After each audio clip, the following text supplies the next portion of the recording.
Assalamualaikum warahmatullahi wabarakatuh. Perkenalkan, nama saya Umar Syakina. Saya dari Fakultas Ekonomi dan Bisnis, jurusan Manajemen.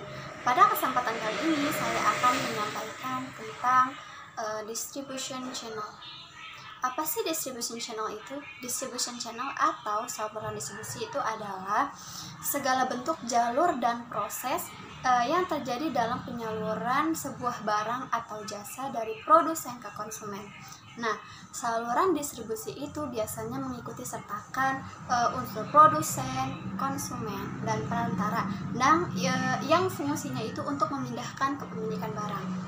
Perantara juga adalah bagian dari saluran distribusi, walaupun mereka itu tidak mempunyai hak terhadap kepemilikan barang.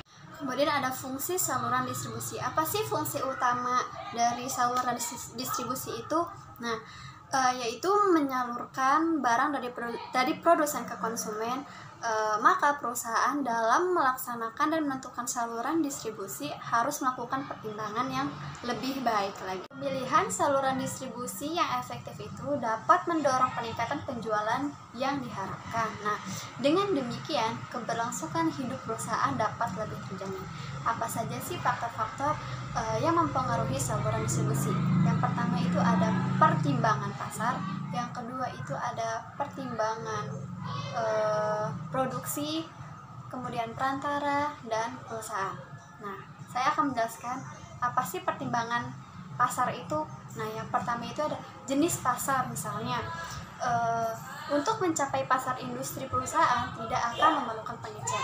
Yang kedua, jumlah pelanggan potensial. Jika pelanggan potensial relatif lebih sedikit, maka akan lebih baik bila perusahaan itu memakai tenaga penjual sendiri untuk menjual secara langsung kepada pembeli individual dan pembeli industrial. Kemudian yang kedua itu ada pertimbangan produk. Nah, di sini melibatkan nilai unit atau unit value.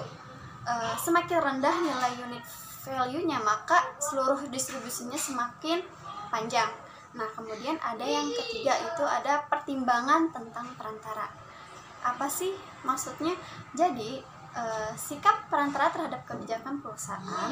Kadang-kadang pilihan saluran distribusi produsen menjadi terbatas. Kenapa?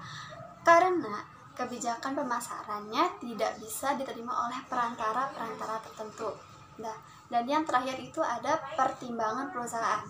Nah, di sini sumber-sumber finansial perusahaan itu yang kuat keuangannya cenderung lebih tertarik untuk mengorganisasikan armada penjualnya sendiri, sehingga mereka relatif kurang membutuhkan perantara.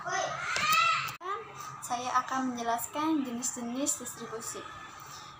Jenis-jenis distribusi itu terbagi menjadi dua. Yang pertama itu ada direct distribution, dan yang kedua itu ada indirect distribution. Apa sih direct distribution itu?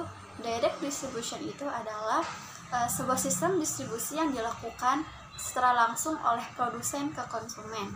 Nah, ada beberapa hal yang menjadi alasan terjadinya sistem distribusi ini, seperti yang pertama, minimnya biaya dan modal yang dimiliki pelaku usaha. Yang kedua, kecilnya volume hasil produksi yang biasanya itu dilakukan oleh para pelaku industri rumah tangga atau perorangan. Nah, kemudian yang kedua itu adalah direct distribution atau saluran distribusi tidak langsung. Dalam distribusi ini, produsen itu menggunakan jasa distributor dalam pemasaran barangnya ke konsumen. Ada beberapa hal yang menjadi alasan terhadap sistem distribusi ini. Yang pertama itu adalah luasnya pasar yang harus dijangkau. Yang kedua, besarnya jumlah produksi dan modal yang cukup juga menjadi faktor penentu. Akan menjelaskan contoh dari direct distribution dan indirect distribution. Nah, yang pertama itu direct distribution. Contohnya itu antara produsen dan konsumen. Karena produsen dan konsumen itu tanpa menggunakan perantara. Contohnya ketika kita membeli bakso, nah itu tidak menggunakan perantara. Kemudian ada indirect distribution. Nah, indirect distribution itu menggunakan perantara. Siapa saja mereka? Yaitu ada agen, ada wholesaler, ada retailer. Nah, saya akan menjelaskan siapa saja yang terlibat pada direct distribution ini.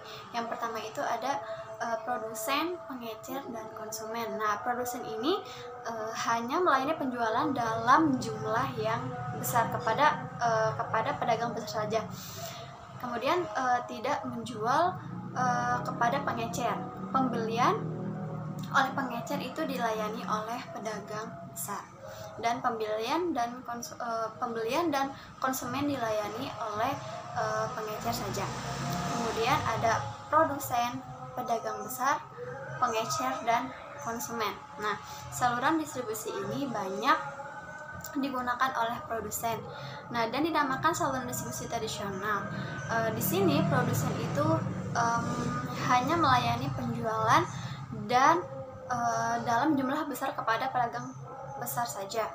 Nah, tidak menjual kepada pengecer.